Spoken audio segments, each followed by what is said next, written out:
Det jeg egentlig hører dig sige, det er noget meget positivt, nemlig at vi kan få mere selvtillid, hvis vi begiver os ind i emotionsfokuseret terapi. Vi kan også komme til at lade være med at være så reaktive, altså lade være med på bagkant, hvor vi har haft et kæmpe skænderi med vores partner, og så ikke rigtig kunne finde ud af at få gejlnøgle viklet op. Jamen, så kan vi faktisk lære os selv at have gode samtaler, så vi måske slet ikke kommer derud, når vi først har lært grebet. Og så er endnu bedre, at vi hylder livet her. Der er ikke noget galt med dig, der er ikke noget galt med mig.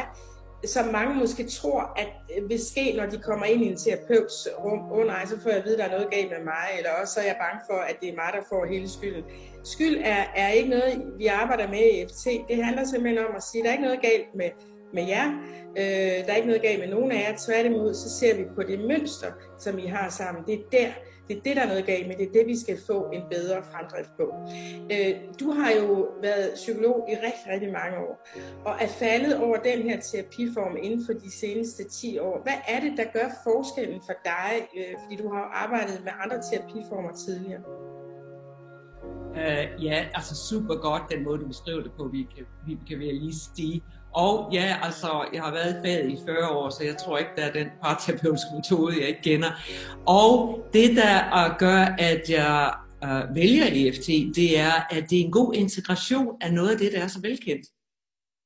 Vi arbejder både med folks forståelse, altså det narrative.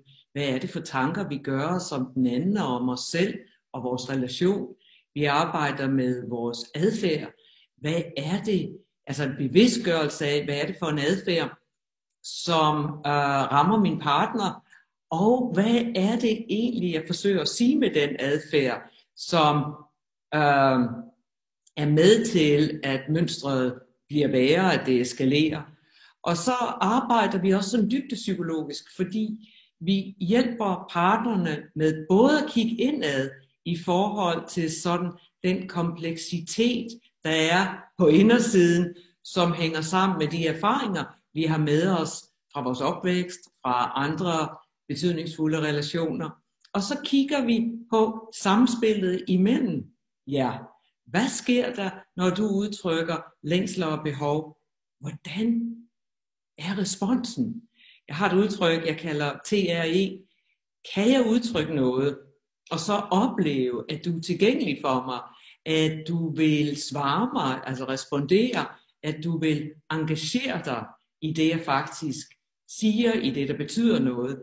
Og det der udfordring, det er, at vi nogle gange får sagt ting på en måde, som gør det langt sværere for vores partner at respondere på en måde, som føles som, jeg bliver set, eller jeg bliver hørt.